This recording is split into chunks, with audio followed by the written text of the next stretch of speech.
Fala galera, eu sou o Tabs e essa semana eu tava pensando num livro para dar de presente para uma amiga e o tema era o seu livro favorito. Então, depois de procurar um pouquinho e pensar bastante, eu acabei escolhendo Piranesi. É um livro daqueles que fica bastante tempo ainda na tua cabeça, mesmo depois que tu já finalizou ele.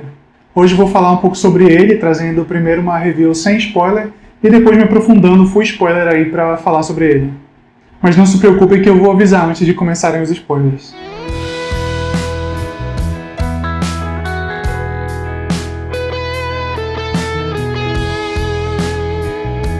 Piranesi vive numa casa infinita, com corredores sem fim e com quartos magníficos e sempre diferentes. E em todos os quartos ele vai encontrar uma estátua de pedra, sempre diferente e sempre com alguma peculiaridade. E claro que ele sempre vai dar um significado diferente para cada uma delas. A casa ela tem 3 andares, onde o primeiro é coberto por água, que enche e seca de acordo com a maré. No andar de cima é onde a gente pode ver as nuvens e as estrelas. E no andar do meio é onde vive Piranesi, sempre documentando tudo em seus diários enquanto se aventura pela casa e descobre os seus mistérios. Mas há também outro habitante dessa casa, que nem sempre está com Piranesi. Piranesi o chama apenas de o outro, por ser o único outro habitante desse mundo, e eles se encontram 2 vezes por semana para estudar e debater sobre o grande conhecimento secreto. E enquanto o Piranesi vive, explora e se torna mais curioso, ele acaba se deparando com algumas coisas misteriosas que são totalmente novas para a vida dele ali na casa, o que pode mudar todo o seu entendimento sobre o mundo em que ele vive. Esse livro cativa desde o início, desde a primeira apresentação do Piranesi. A gente pode até ficar meio confuso no início sobre o mundo, sobre a casa, mas esse personagem vai te prender desde o início com um jeito carismático, curioso e cheio de vida dele. Lembra até uma criança que está super feliz por estar descobrindo coisas novas e está compartilhando isso com outras pessoas. E além de curioso, ele é muito engenhoso e muito virtuoso também. Ele está em uma casa ali que não oferece muita coisa para a subsistência dele, mas ainda assim ele aprende a usar a água da chuva, ele usa o oceano ali preso no primeiro andar para conseguir alimento, ele usa algas secas para diversas coisas ali. Eu fiquei realmente fascinado pelo jeito de ser desse personagem. E o que falar da casa, esse local mágico, cheio de vida, que é um personagem por si só. Cada estátua parece representar alguma virtude, alguma coisa do mundo, algumas sendo muito inofensivas e realmente chamam a atenção, e outras já são meio esquisitas, meio amedrontadoras, e deixam tanto o Piranesi quanto o leitor meio incomodados. A forma como ele convive com a casa é muito cativante. Ele aprende a viver com tudo que tem ali e está disposto a aceitar tudo que a casa coloca à sua disposição. E embora seja primariamente um livro de fantasia, ele faz um mix com mistério e ultimamente foi isso que me prendeu mais. A gente tentar entender quem é o Piranesi, o que está acontecendo, por que ele está ali, o que são esses sinais que estão aparecendo pela casa. A gente fica tão perdido em relação a esses mistérios quanto o Piranesi, e tão curioso quanto. O livro vai trazer muitas reflexões e muita emoção e tem um final surpreendente. É um final realmente muito bem feito, que me fez ficar pensando nesse livro dias e dias, mesmo depois de eu já ter terminado. E isso eu acho que é tudo que eu consigo falar antes de começar a minha review com spoiler.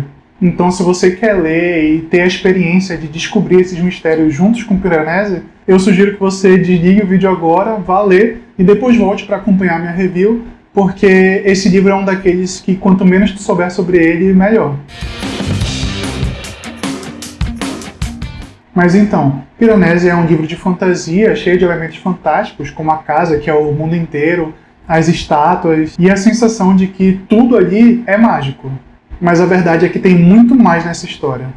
A gente vai acompanhar esse homem que parece ter uma mente de criança, vagando e vivendo por essa casa que parece estar viva, enquanto tenta dar significado para tudo que ele vê, para tudo que está ali. E com o decorrer do livro, o Piranesi vai se deparar com vários indícios de que talvez exista um outro mundo ou alguma parte desse mundo que ele ainda não conhece. Ele vai encontrar diversas anotações nos seus diários que remetem a tempos que ele não lembra de ter vivido, com pessoas que ele não lembra de ter conhecido e com coisas que ele não lembra de ter feito. E de início ele não vai acreditar em nada daquilo, vai acreditar que foi o outro que escreveu, mas ele vê que a letra é a mesma que a dele, o jeito de escrever é o mesmo que o dele, então ele só vai ficar mais curioso e vai querer ir atrás dessas respostas. E aí outros personagens desse mundo real vão aparecer ali, vão interagir com o Piranesi e vão deixar várias mensagens para ele pela casa, o que vai tornando tudo mais confuso para ele, porque são coisas que ele nunca viveu dentro dessa casa.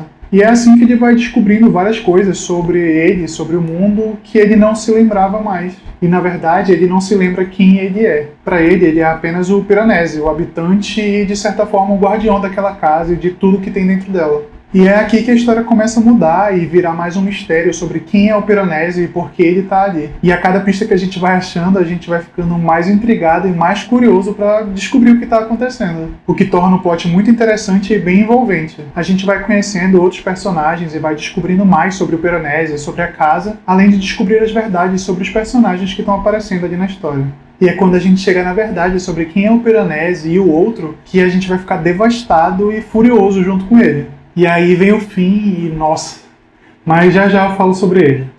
E bem, eu entendo que para muita gente o início desse livro pode ser um pouco mais lento. A autora passa bastante tempo detalhando esse mundo fantástico, o que para mim pessoalmente foi muito legal, já que eu tirei vários significados ali sobre o que estava sendo mostrado para mim. Mas eu entendo que algumas pessoas podem achar meio lento mesmo. Mas assim que a história começa a andar um pouco, que não demora muito, já que o livro não é muito longo, eu não consegui mais largar ele até eu ter todas as minhas respostas. Então, em relação ao plot, eu daria para Piranesi uma nota 9.5. Eu gostei muito da estrutura dessa história, de começa a história mais lenta, detalhando o mundo e esse personagem que é muito carismático, muito envolvente, e depois esse meio pro final, cheio de mistério, cheio de conflitos e com muito impacto emocional. Mas agora, falando sobre os personagens, a gente não vai ter muitos. A gente vai ter o outro, que é um personagem bem intrigante, cheio de mistérios, e a gente vai descobrir que ele é o professor Ketterley, que está nas anotações do Diário do Piranesi. Ele é um seguidor de um quase culto ali de estudos metafísicos e ocultistas, e é um personagem que vai mudando bastante de acordo com o desenvolvimento do livro.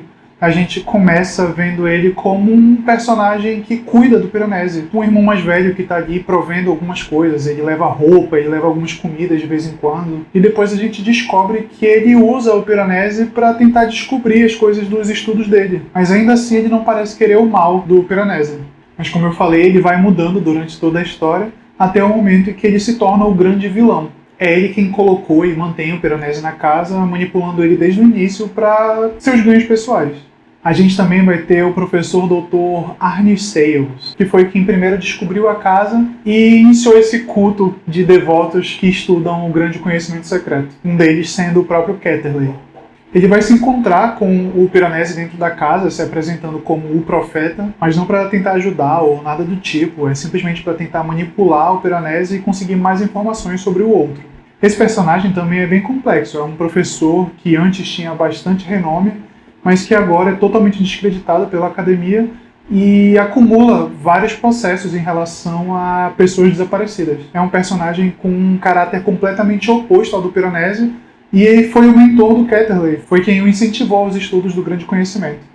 Outro personagem que aparece cheio de mistério em volta a ele é o 16, um personagem que aparece a partir de várias mensagens deixadas pela casa e por algumas falas do outro. No início, o Piranesi tem medo dele por conta das coisas que o outro falou pra ele, pra manipular ele a se afastar desse desconhecido, mas depois a gente descobre que o 16 é, na verdade, a agente Rafael, uma policial que tá em busca do Piranesi há muito tempo. E agora que ela o encontrou, ela vai tentar salvá-lo a qualquer custo, culminando nele descobrindo toda a verdade e no final se deixando salvar. Ela é o ponto focal para o momento em que o Piranesi começa a duvidar e eventualmente se desvencilha do outro.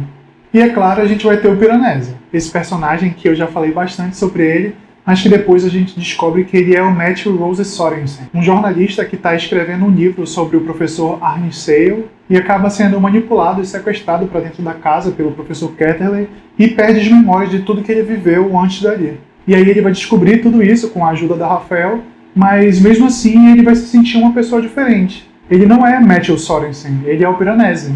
O lar dele agora é a casa, e mesmo sabendo de tudo, ele vai ter muita dificuldade de se desvencilhar daquele local. Ele é um personagem que está lidando com um trauma gigantesco e está usando tudo que tem ali ao redor dele, tudo que a casa provê, para lidar com isso e sobreviver e continuar indo em frente. E aí entra mais um detalhe legal sobre o personagem da Rafael, porque mesmo depois que ela salva ele do Ketterley, ela não vai forçar ele a voltar para o mundo dela. Ela é bem empática com ele e entende a situação. De certa forma, ela criou também uma conexão com a casa e com o próprio Piranesi. É uma personagem que vai fazer um contraste muito interessante com os outros personagens que parece que só pensam em si e em usar os outros para os seus próprios ganhos. E existem alguns outros personagens nessa história, mas que só aparecem dentro dos diários do Piranesi. Mas eles também dão uma profundidade muito boa para essa história e para o backstory dos personagens principais do livro. Em relação aos personagens, eu dou a nota 9 para Piranesi. São personagens complexos e cheios de mistério, e são todos bem esclarecidos durante o livro, além dos diálogos entre eles ser fantástico e muito bem escrito. E depois de reler, tu consegue ver as minúcias das manipulações acontecendo, o que torna a releitura muito legal para as pessoas que gostam de pegar esses mínimos detalhes e ver o plot se desenvolvendo ali. Agora, falando sobre o impacto emocional e como esse livro gera várias reflexões, eu falei que esse livro fica bastante na tua cabeça mesmo depois que tu já terminou de ler. E ele é realmente cheio de questionamentos e reflexões. O mundo do Piranesi está repleto de representações do nosso mundo. As estátuas têm vários significados e representam várias virtudes e aspectos do nosso mundo. Tem estátuas que mostram a natureza e essas são as favoritas do Piranesi, e faz sentido com o personagem que toma conta da casa como se fosse a coisa mais importante da vida dele. Enquanto o outro vai ver a casa como um meio para se chegar ao fim, que é descobrir sobre o grande conhecimento. Ele não se importa nem um pouco com a casa. Cada leitor pode tirar o seu próprio significado sobre a casa e sobre o que ela representa. Já vi algumas pessoas falando que é uma alegoria sobre ler fantasia, onde a gente acompanha o Piranesi disposto a entrar nesse mundo e aceitar tudo que a história e a casa têm a dar para ele. Eu tive algumas reflexões vendo a forma como ele trata as estátuas e sobre como a gente trata o mundo que a gente vive, onde a gente deixa muita coisa só no âmbito da imaginação, sem viver aquilo que está à nossa volta. O Piranesi está sempre disposto a aceitar tudo que aparece ali na frente dele, e é ultimamente isso que vai fazer ele ser tão virtuoso, positivo, e vai fazer com que ele lide com as dificuldades que vão aparecendo ali durante a história. E a coisa que mais ficou na minha cabeça foi em relação ao final mesmo. A autora não deixa claro se a casa é realmente aquele lugar fantástico e mágico, ou se é uma criação da cabeça dele para lidar com aquele trauma. Existem sinais que apontam para as duas coisas, e as duas coisas fazem bastante sentido. O que para mim, que sou psicólogo, faz bastante sentido também. Porque essa foi a experiência que ele teve. Para ele sempre vai ser real. Ele passou por tudo isso, ele lidou com tudo que aconteceu dentro daquela casa e passou tempo suficiente para se importar profundamente com a casa. Então, em relação ao impacto emocional e às reflexões, esse para mim foi o ponto mais alto do livro. Para mim é 10 de 10. É o que me faz realmente querer reler o livro para tentar descobrir alguma coisa que talvez eu tenha deixado passar e que me faz querer recomendar ele para todo mundo. E, no geral, essas foram as minhas impressões sobre o livro Piranesi, da Susanna Clarke. Um livro de fantasia e mistério, com personagens e diálogos fantásticos, e fica contigo por dias e dias. Mas comenta aí embaixo o que vocês acharam desse livro e que mensagens e significados vocês também conseguiram tirar dessa história. E não se esqueçam de deixar o like, se inscrever e ativar o sininho se vocês quiserem acompanhar mais vídeos sobre livros que valem a pena falar sobre. Até a próxima!